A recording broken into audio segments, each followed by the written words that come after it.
ये जो हामिद अंसारी है ये पॉलिटिकल गुंडा है, पॉलिटिकल माफिया है, पॉलिटिकल कम्युनल एजेंडा है। इसलिए मैं कहता हूं कि जब मैं इन लोगों को देखता हूं तो मुझे लगता है कि जिना के जो दिल में था उसने करा, लेकिन ये वो लोग हैं जो मुंह पे कुछ है अंदर कुछ है।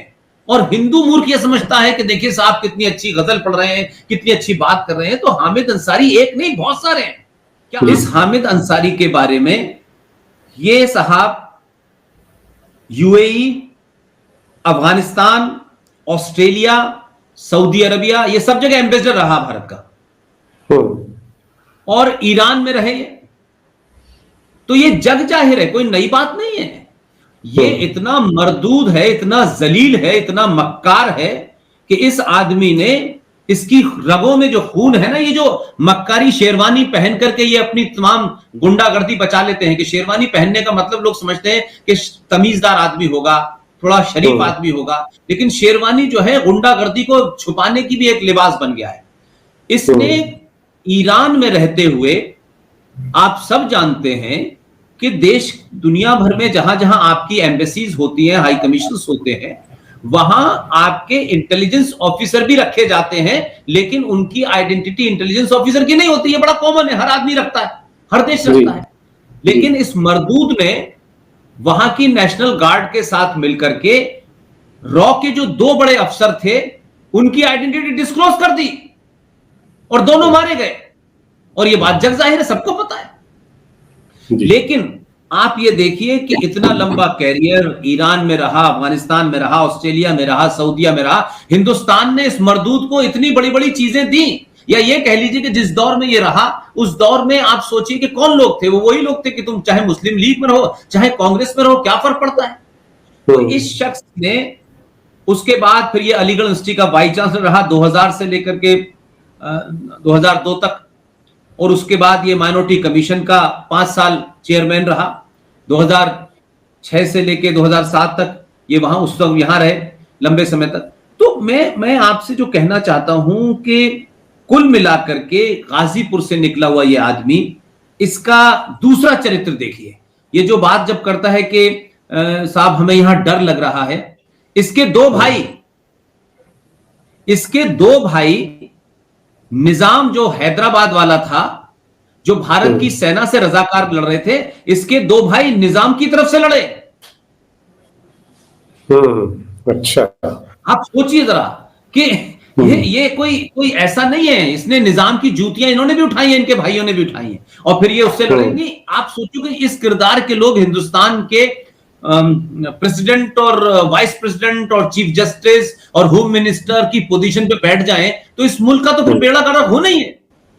तो ये हामिद अंसारी जैसे आप कहते हैं, मैं ये मानता हूं कि ये वो शख्स है कि जिसका सगा चचेरा भाई कौन है, जो मुलायम सिंह की सरकार में मुख्तार अंसारी, जिसको कोटा में एक ठाकुर शैलेंद्र सिंह नाम के बलिया के उस जमाने बनारस के एक डीएसपी, डिप्टी डीएसपी ने मशीन गन के साथ पकड़ा था, इस पे पोटा लगाया था। और उस वक्त इसकी सरकार मुलायम सिंह की इन्हीं के दौर उस पे बल पे चल रही थी, और उसको उस आदमी ने बहादुरी का काम किया, बड़ी चर्चा हुई, और 24 घंटे के अंदर आदेश आ गया कि वो जो पोटा लगाया गया है वो तत्काल हटा दिया जाए। और उसके दबाव में वो पोटा हटा और वो मशीन गन जो थी उसको हशप कर दिया गया, और मुलायम सिंह की लिटरली आदमी सरकार चलाता था, और फिर उसको सस्पेंड कर दिया गया। और बाकायदा मुलायम सिंह ने अपने ताल्लुक पूरे तमाम जो एडमिनिस्ट्रेशन था उसके माध्यम से एक पूरे ऑपरेशन पे इसको भेजा। और वो डीएसपी ने, मैंने जब उनका इंटरव्यू किया तो उन्होंने कहा कि मुझे सबने बता दिया था कि आपका एनकाउंटर करना चाहते हैं इसी मुठभेड़ के अंदर ये लोग। तो आप सोचिए कि ये ताकतें जो खुले हुए गुंडे हैं, जो खुले हुए माफिया डॉन हैं, उनके रिश्तेदार उपराष्ट्रपति बन जाएं, वो खुलेआम जो है वहां आपके बीजेपी के सिटिंग एमएलए को मार दें, गुंडागर्दी करें। और पूरी कांग्रेस में जब ये मुनाफिक बैठा हुआ था वहां, तब भी पूरी कांग्रेस ने उसे बचाने के लिए पंजाब में एक फेक कॉल करके वहां भेजा और कहा कि साहब पंजाब का मुकदमा ऐसे क्योंकि वहां सेफ रहेगा। तो आप सोचिए कि आपकी व्यवस्था में और सत्ता में कैसे कैसे दलाल बैठे हुए हैं, छोटे मोटे नहीं है। और मैं कुछ कामों में, कुछ बातों में मैं नीरज भाई बड़ा लिहाज नहीं रखता हूं। एक और माफिया डॉन है जिसकी बड़ी चर्चा होती है, उसका नाम है अतीक अहमद। इस अतीक अहमद को किसने बचाया? मायावती की सरकार में एक बहुत बड़े, मैं उनका नाम नहीं लेना चाहता, ये शर्म लगती है मुझे कभी कभी कि ऐसे लोग भी अपने आप को राष्ट्रवाद के ठेकेदारी लेके घूमते। वो उस समय स्पीकर थे। मायावती इस गुंडे को एनकाउंटर के आदेश दे दिए थे। अच्छा। उस नेता ने, जो इलाहाबाद में बड़ा नामी ग्रामी नेता है, उसने अपने घर में 3 दिन तक अतीक अंसारी को छुपा के रखा, फिजिकली छुपा के रखा। और वो स्पीकर था उत्तर प्रदेश में। जी, अच्छा। उत्तर प्रदेश विधानसभा के स्पीकर ने अपने घर में उसे छुपा के रखा। तो ये ऐसा नहीं, एक और बहुत बड़े लीडर थे बनारस के, वो इलाहाबाद में वो रिटायर हो गए, वो 75-76 के, ये सब लोगों ने इनको पाला है। ऐसा नहीं है कि दूध के धुले लोग हैं। दूसरी तरफ भी कि हामिद अंसारी एक सोच का नाम है। वो फिल्म इंडस्ट्री में भी है, वो एजुकेशन में भी है, वो पॉलिटिक्स में भी है। इसलिए मुसलमान सपा में हो, बसपा में हो, कांग्रेस में हो, मुस्लिम लीग में हो, कांग्रेस में हो, वो अपने एजेंडे के लिए एक साइलेंट उनके अंदर अंडरस्टैंडिंग है। उनका एजेंडा है कि किसी भी तरीके से आओ, चाहे सपा से आओ, चाहे बीजेपी से आओ, जीत के हमारा आदमी आ जाए, खत्म किस्सा। क्योंकि वहां कोई ईमान का मामला, उन लोग समझते हैं कि उनका ईमान आपके मैनिफेस्टो पे लाए हैं। नहीं, उनका ईमान तो एक ही किताब पे आया है, और उस किताब में आप है ही नहीं, उस किताब में आपके लिए जगह ही नहीं है। तो आप गलतफहमी के शिकार हैं कि वो बीजेपी पे ईमान ले आया, कि वो कांग्रेस पे ईमान ले आया। वही शहनवाज जिसे आपने अपनी बेटी दे करके, शादी करके, उसको आपने बताया कि भाई हमने हिंदू बेटी दी, इसको हमने समझाया और बड़ा अच्छा मुसलमान है। लेकिन एक डिबेट में आप जैसे बुद्धिजीवियों ने देश भर में जो अलग जगा करके 21 आयतों के बारे में जो आपने बात बताई, उसमें से ही साफ साफ किसी ने कहा, तो उसने बीजेपी के एक प्रवक्ता को यह कहते हुए झाड़ दिया कि मैं बीजेपी का लीडर हूं, कुरान शरीफ पे तुम्हारी बकवास नहीं सुन सकता। तो सवाल यह है कि आप बेटी भी देंगे, मंत्रालय भी देंगे, लेकिन उसके बाद जब वो हटाएंगे तो निकलेगा अंदर से वही। तो सवाल ये कि आप इस तरीके से खरीद करके देश में मूर्ख बनाने के लिए कि अब इनसे दोस्ती करो, कि अब ये भाई हैं, अब ये हिंदू हैं और इनके पुरखे हिंदू हैं, फलाना हिंदू है, ढिमाका हिंदू है। तो बंगाल में जिनकी हत्याएं हुई, दिल्ली कश्मीर में जो 2500 से मारे गए, उनके बारे में नहीं किसी ने पूछा। हमें अपने आदमी के मरने पर दर्द नहीं होता, दूसरे के मरने पर दर्द होता है, क्योंकि हमें अंदर से एक, हमारे अंदर हीन भावना है कि कहीं ऐसा ना हो कि लोग हमें ये समझें कि देखिए साहब हम लिबरल नहीं हैं। तो एक परिभाषा तय कर ली और उस परिभाषा को इसलिए जी रहे हैं, इसलिए ढो रहे हैं कि हमें इससे शत्रु का अनुमोदन मिलता है, शत्रु हमें कम बुरा नहीं कहता। तो ये एक बीमारी है। तो हामिद अंसारी तो मैं समझता हूं कि बहुत बहुत बड़े जब पे चला गया है, बहुत छोटे छोटे लेवल पे ये काम हो रहा है, उनको फर्क ही नहीं पड़ता। वो जब कश्मीर में आए थे मारने, तो क्या कश्मीर के उस टीकालाल टपलू से ये पूछा था कि तुम तो एक विद्वान आदमी हो, तुम तो कुरान शरीफ का ट्रांसलेशन कश्मीरी में कर रहे हो, तो हम तुम्हें नहीं मारेंगे? उसकी तो आंखें निकाल ली उन्होंने। तो जब वो मारने आए तो नीरज जी पूछेंगे कि आप कट्टर हिंदू हैं या लिबरल हिंदू हैं या आप कांग्रेसी हिंदू हैं या सपा के हिंदू हैं, वो तो मारेंगे। तो मैं ये कह रहा हूं कि ये बीमारी हमारी है। इसलिए हमारी इस बीमारी के कारण, क्योंकि पूरा समाज राजनीतिक ड्रिवन हो गया है, हर आदमी सत्ता पे जाना चाहता है, और सत्ता में जाने के बाद मेरा मकान, मेरी जाति, 4 गाड़ियां, मेरा परिवार, इससे वो सोचता नहीं आगे। मुसलमान जाता है सत्ता में डकैतों को, बदमाशों को, स्मगलरों को, चोरों को, लुटेरों को, दलाल, अपने आदमी को मजबूत करने जाता है। तुम अगर माफिया है तो तू और मजबूत माफिया हो जाए। इसलिए आपको याद होगा कि हाजी मस्तान जैसा आदमी बॉम्बे में, हाजी मस्तान जैसा आदमी सुनील दत्त से टेलीफोन करके ये कहता है कि तुमने शादी इससे जिससे करने जा रहे हो, तुमने इजाजत दी, तो वहां जाते हैं।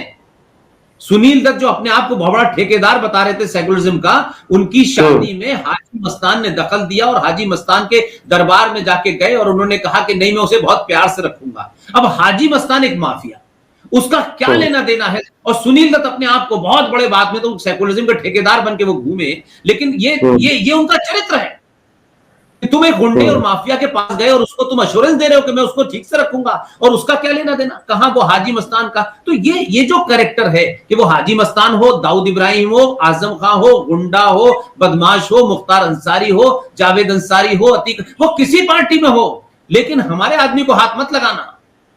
उसके बाद सेकुलरिज्म। तो ये पॉलिटिकल, ये जो हामिद अंसारी है, ये पॉलिटिकल गुंडा है, पॉलिटिकल माफिया है। पॉलिटिकल कम्युनल एजेंडा है। इसलिए मैं कहता हूं कि जब मैं इन लोगों को देखता हूं तो मुझे लगता है कि जिना के जो दिल में था उसने करा, लेकिन ये वो लोग हैं जो मुंह पे कुछ है अंदर कुछ है। और हिंदू मूर्ख ये समझता है कि देखिए साहब कितनी अच्छी गजल पढ़ रहे हैं, कितनी अच्छी बात कर रहे हैं। तो हामिद अंसारी एक नहीं बहुत सारे हैं। क्या आप मुझे बता दें, वो जो रामपुर के पास में एक जगह है, मुरादाबाद के पास में, वहां से जो समाजवादी पार्टी का एमपी आता है शफीकुर रहमान बर्क, वो तो वंदे मातरम होता है और पब्लिकली उठ के चला जाता है आपकी पार्लियामेंट से, तब कोई नहीं बोलता उससे। तो मैं वही कह रहा हूं, इनको ये मालूम है कि ये देश कुछ सालों तक है हमारे पास, इसलिए क्योंकि हिंदुओं की, मैं क्या शब्द इस्तेमाल करूं, चाटुकारिता, लालच, मक्कारी और अपनों से दगादारी के चलते ही इस देश में 1991 में प्लेसेस ऑफ वर्शिप एक्ट पास हो गया।